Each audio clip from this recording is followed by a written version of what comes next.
अवधूत चिंतन श्री गुरुदेव दत्त। श्रीपादवल्लभ चरितामृत अंतर्गत नवनाथ कथा विस्तार पूर्वक श्रवण કરી રહ્યા છે।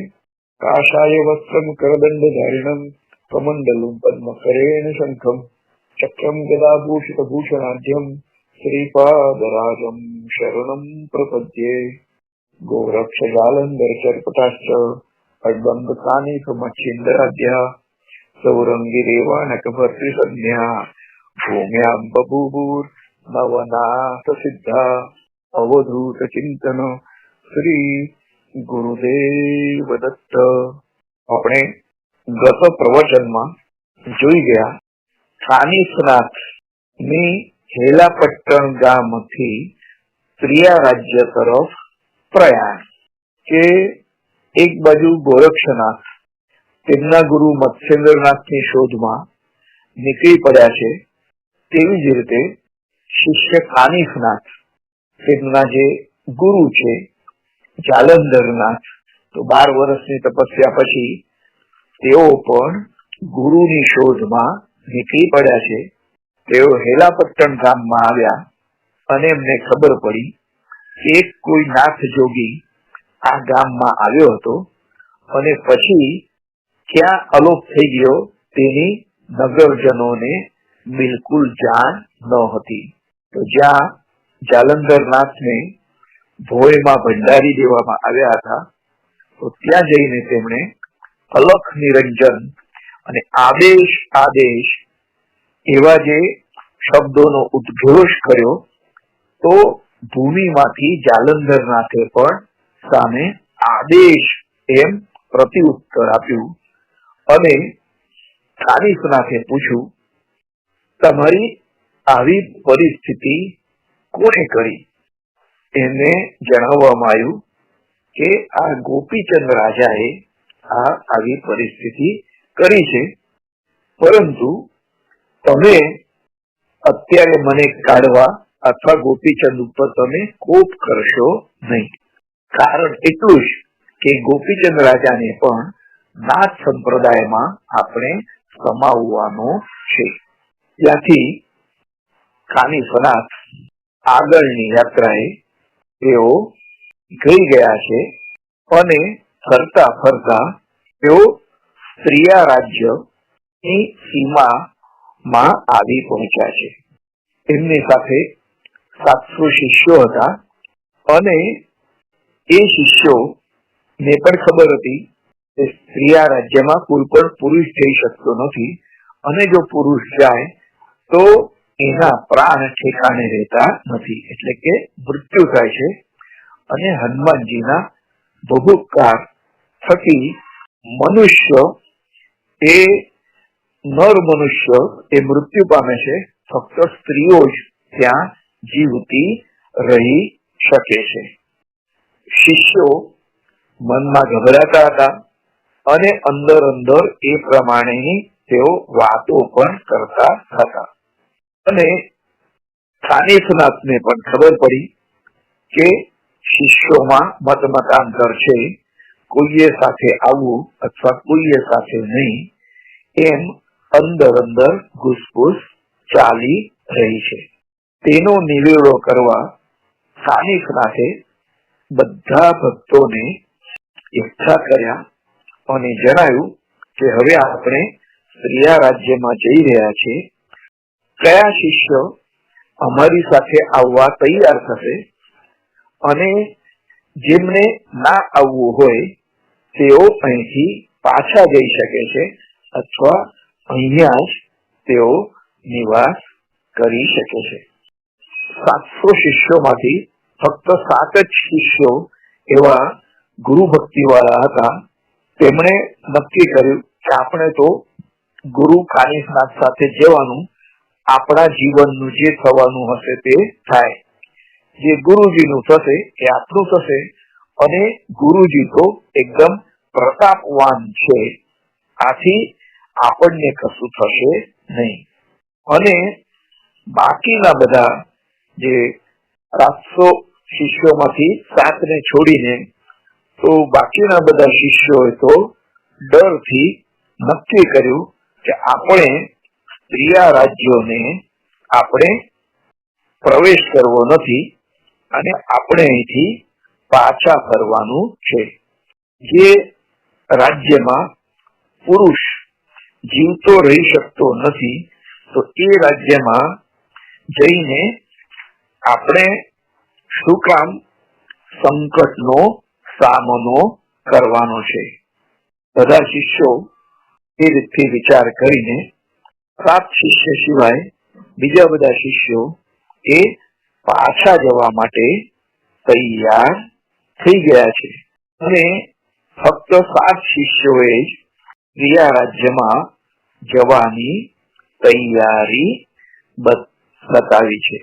તો કાનિફનાથે કહ્યું કે સારું થયું તમે મને પહેલેથી જ અહીંયા જાણ કરી, અને જેમને પણ મારી સાથે ન આવવું હોય તેઓ પાછા ભલે જઈ શકે છે. અને પછી કાનિફનાથે વિચાર કર્યો કે આવા અશ્રદ્ધાળુ શિષ્યોની વણઝાર લઈને આપણે અમસ્તા જ તીર્થયાત્રાથી આપણે નીકળીએ છીએ તો તીર્થયાત્રા અને જે ગુરુનું મહાત્મ્ય છે, એ ગુરુનો જે મહિમા છે એને જેઓ જાણતા નથી એવા શિષ્યોને આપણે સાથે લઈને ફરીએ તો એ પણ અયુક્તું જ છે. એમણે બીજા દિવસે હાથમાં ચપટી ભસ્મ લીધું છે અને તેમણે સ્ત્રીયા રાજ્ય તરફ જવાની એક દિશાને ખાલી રાખી છે અને બાકીના 3 દિશાઓમાં એમણે સ્પર્શાસ્ત્ર મંત્ર એ બોલીને એક વિભૂતિ એમણે ત્યાં ફેંકી દીધી છે. અને પછી શિષ્યોને કહ્યું કે જેમને પાછા જવું હોય તેઓ જઈ શકે છે. તો જે રસ્તે તેઓ આવ્યા હતા તેઓ એ જ રસ્તે પાછા ફરી રહ્યા હતા, પરંતુ જે સીમ આવી હતી તો એ જે સરહદ ઉપર સ્પર્શાસ્ત્રની અસર હતી એટલે એ બધા શિષ્યો ના પગ ત્યાં ભૂમિ ઉપર ચોંટી ગયા છે અને તેઓ ઘણો પ્રયત્ન કરવા લાગ્યા છતાં પણ એ પગ જમીનથી છૂટા થઈ શકતા ન હતા. આથી તેમણે પોતાના હાથ વડે એ પગને ભૂમિથી છૂટા કરવા પ્રયત્ન કરવા લાગ્યા તો એમના હાથ પણ ચોંટી ગયા છે. તો એ રીતથી અંગૂઠા પકડે એ રીતથી એ બધા શિષ્યો એ જમીન ઉપર તેઓ ચોંટી ગયા છે. આ જોઈને કાનિફનાથે જે 7 શિષ્યો એમની સાથે જવા તૈયાર થયા હતા એમને કહ્યું કે પેલા જે દુર્ભાગી શિષ્યો છે તો એ શિષ્યોને પણ કઈક શિક્ષા થવી જોઈએ કે જેઓ ગુરુનો સાથ છોડવા તૈયાર થઈ જાય છે પ્રાણ ભયથી, તો તમે એ બધાની પીઠ ઉપર મોટા મોટા વજનદાર પથ્થરો મૂકો અને એમને એ જ રીતથી ત્યાં આ શિક્ષા સહન કરવા દો. 7 શિષ્યોને પેલા લોકો પાસે પહોંચાડી દીધા અને 7 જણાએ જોયું કે જે બધા શિષ્યો પાછા જવા તલપાપડ થતા હતા તો એમના હાથ પગ જમીન ઉપર ચોંટી ગયેલા હતા અને તેઓ મોટેથી ચીસો પાડી રહ્યા હતા. હે ગુરુ મહારાજ, અમને બચાવો, અમારી ભૂલ થઈ ગઈ છે અને અમને અમારા કર્મ માટે શરમ લાગે છે. તેઓ મ્લાન મુખે નીચું જોઈ રહ્યા હતા અને મોઢેથી તેઓ કંઈ પણ બોલી શકતા નથી.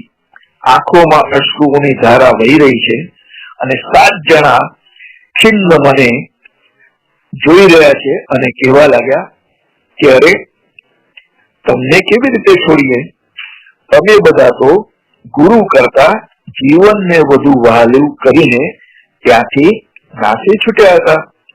હવે ઈશ્વરની ગતિ કેવી અગાધ છે કે અહીં આવીને તમે આ જમીન સાથે ચોંટી ગયા છો.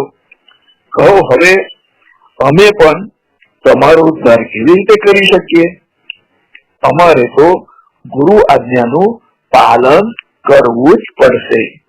એમ કહીને દરેકની પીઠ ઉપર તેમણે એક એક મોટો વજનદાર પથ્થર મૂક્યો છે અને એ પથ્થરના વજનથી પણ તે શિષ્યો વધારે દુઃખ ભોગવવા લાગ્યા છે.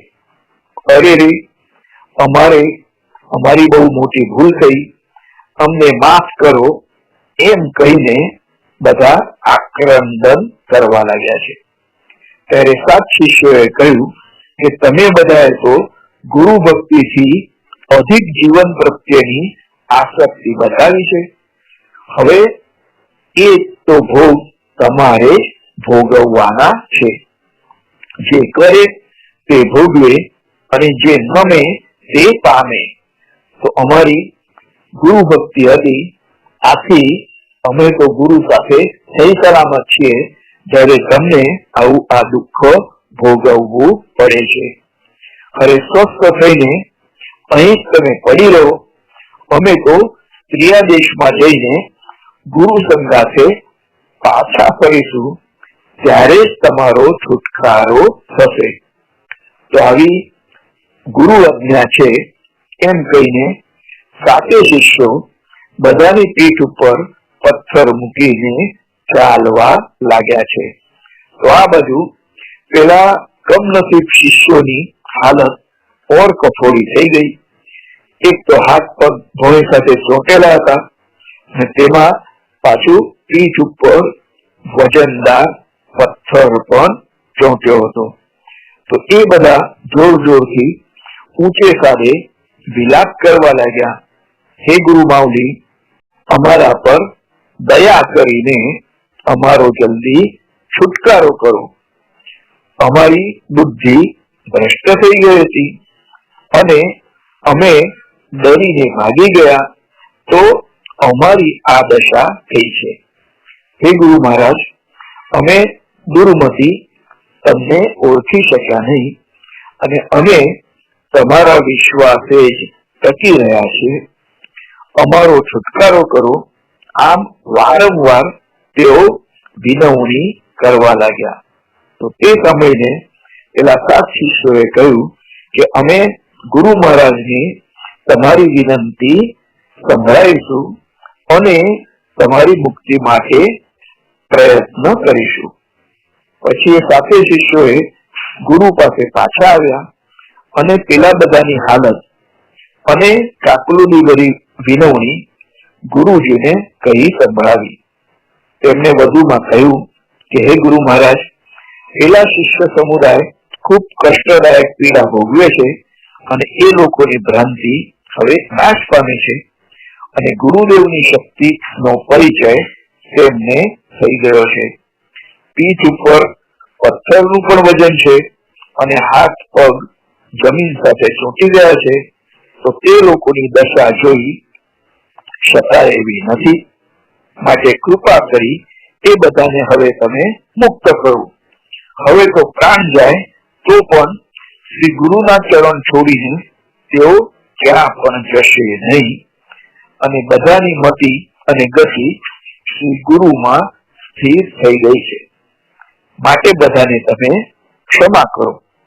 તો શિષ્યનું આવું વચન સાંભળીને આ 7 સત્શિષ્યનું અત્યંત નમ્ર નિવેદન સાંભળીને ગુરુદેવના દિલમાં દયાભાવ જાગ્યો છે અને એમને તરત જ જોડીમાંથી ચપટી ભસ્મ લઈને હોઠ આગળ ધરી વિભક્તાસ્ત્ર મંત્ર ભણ્યો છે અને બાજુમાં ઉભેલા શિષ્યના કર સંપુટમાં મૂકીને કહ્યું કે જાઓ, પેલા બધા ઉપર તમે આ ભસ્મ છાંટી દો.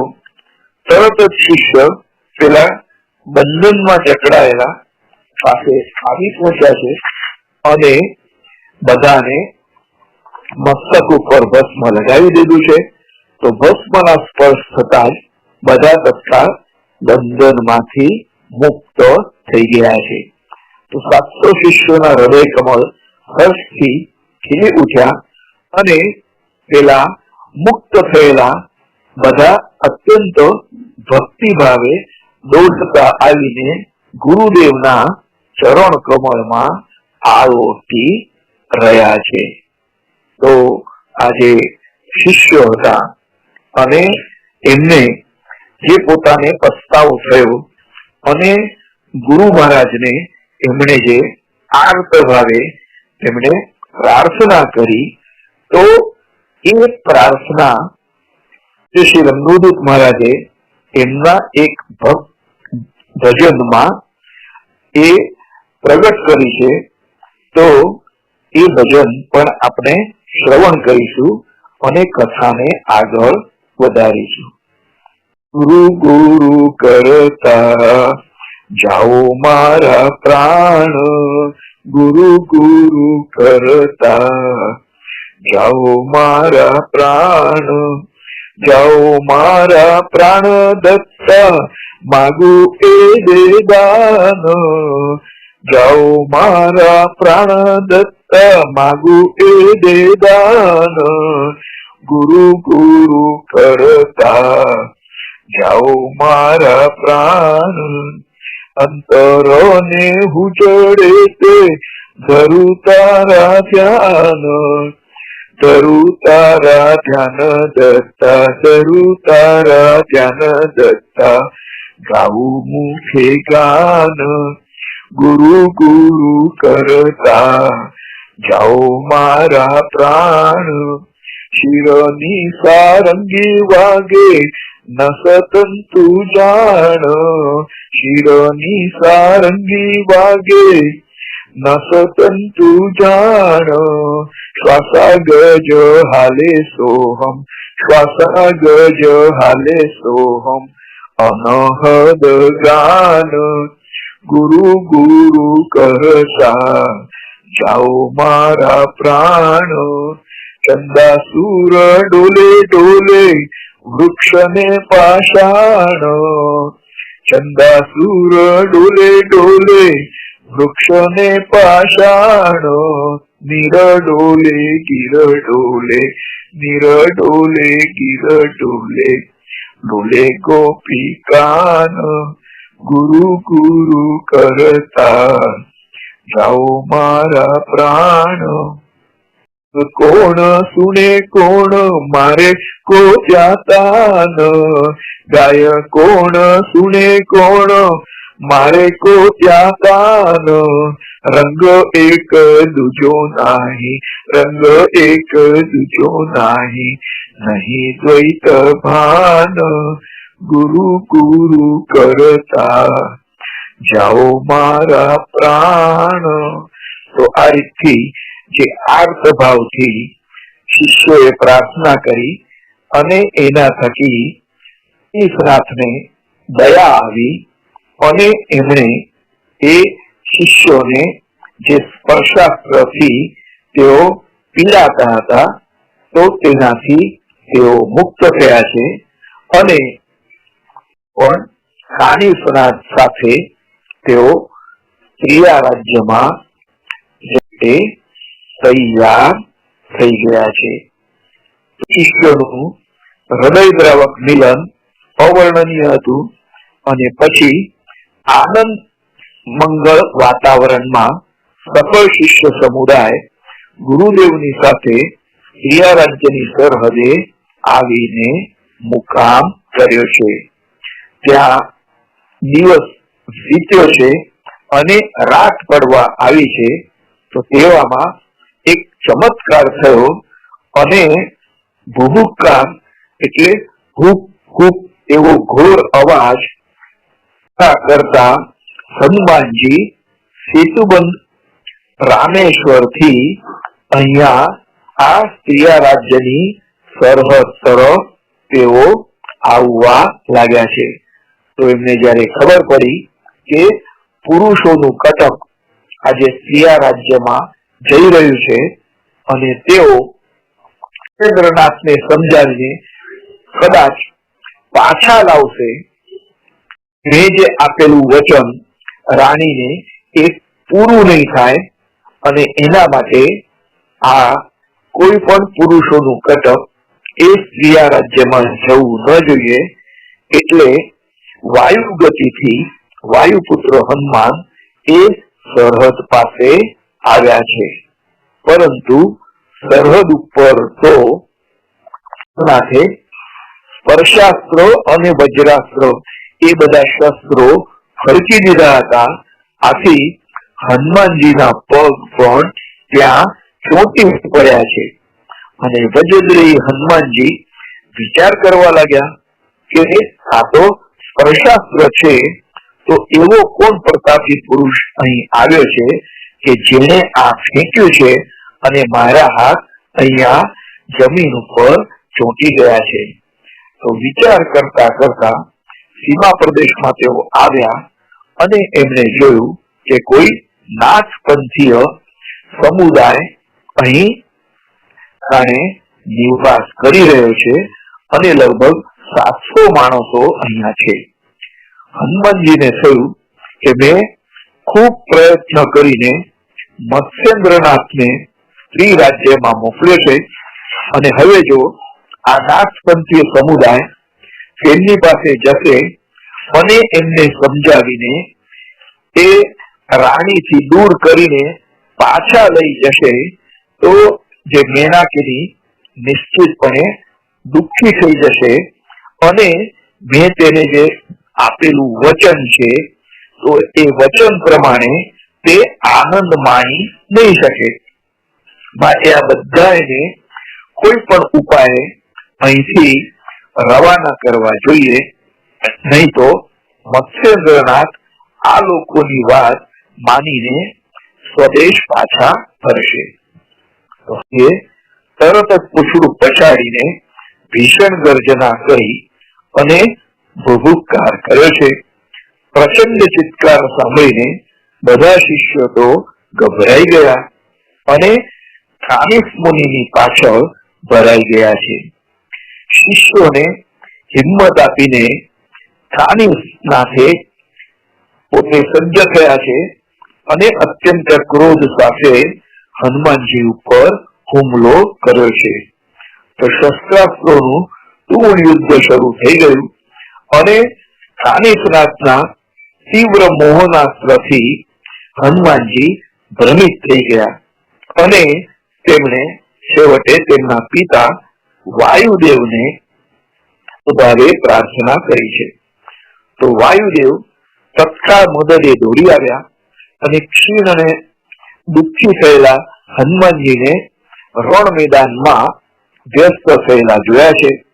તો તરત જ એ હનુમાનજી પાસે જઈને પકડીને કહેવા લાગ્યા કે હે પ્રિય પુત્ર, આજે નાથપંથના કોઈ પણ યોગી સાથે કદી પણ યુદ્ધ કરવું નહીં અથવા દુશ્મનાવટ રાખવી નહીં. સમુદ્રે પણ મારું તેને શાંત થવા માટે સમજાવ્યા છે અને કહ્યું કે પ્રીતિ શસ્ત્રો એ અમોઘ છે અને એના ઉપયોગ કરવાથી સ્નેહ ભાવ એ સંબંધ આપણા દ્રઢ થાય છે. તો વાયુ અને સમુદ્રની શાણી વાતોની અસર હનુમાનજી ઉપર થઈ છે અને વાયુપુત્ર હનુમાનજી અતિ પ્રેમ ભાવે વાયુદેવ અને વરુણને સાથે લઈ કાનિફનાથને મળ્યા છે અને ઉત્કટતાથી ભેટ્યા છે. આદરપૂર્વક કાનિફ મુનિએ હનુમાનજીને પૂછ્યું કે હે હનુમાનજી, તમે સંગ્રામ મારી સાથે કેમ અટકાવ્યો? તો વાયુદેવ અને સમુદ્રે કાનિફનાથને યુદ્ધનું કારણ પૂછ્યું કે તમે હનુમાનજી સાથે યુદ્ધ શા માટે આદર્યું? તો કાનિફાએ કહ્યું કે એ તો હનુમાનજી જાણે. ત્યારે હનુમાનજીએ કહ્યું કે આ નાથપંથીય સાધુઓ સ્ત્રીયા રાજ્યમાં જઈને મત્સ્યેન્દ્રનાથને નક્કી પાછા લઈ જશે અને એનાથી રાણી મૈનાકીની દુઃખી થશે, એટલે તેમને અટકાવવા માટે મેં પ્રયત્ન કર્યો છે. તો વાયુદેવે કાનિફને પૂછ્યું કે ખરી હકીકત શું છે? તો કાનિફનાથે કહ્યું કે મત્સ્યેન્દ્રને તો હું નથી, અને મેં તો ફક્ત એને તીર્થક્ષેત્રમાં કોક વાર જોયો છે. પવન પુત્રે આથી ચિંતા કરવાની જરૂર નથી, અને હું મત્સ્યેન્દ્રનાથને કહી સ્ત્રીયા રાજ્યમાંથી પાછો લઈ જવાનો નથી, એ કઈ મારું કાર્ય નથી. આ આશ્વાસન આપવાથી હનુમાનજી પ્રસન્ન થયા, અને પછી વાયુદેવ મારુતિ અને કાનિફ સાથે મૈત્રી કરાવીને તેઓ ત્રણેય પોતપોતાના સ્થાને આનંદપૂર્વક પાછા ફર્યા છે. અને પછી કાનિફા પોતાના 700 શિષ્યો સાથે સ્ત્રીયા રાજ્યમાં પ્રવેશ તેમણે કર્યો છે, અને સ્ત્રીયા રાજ્યમાં પ્રવેશ કર્યા પછી શું લીલા થઈ એ આપણે આગળના પ્રવચનમાં શ્રવણ કરીશું. તો અત્યારે અહીં આટલું જ. અવધૂત ચિંતન શ્રી ગુરુદેવ દત્ત.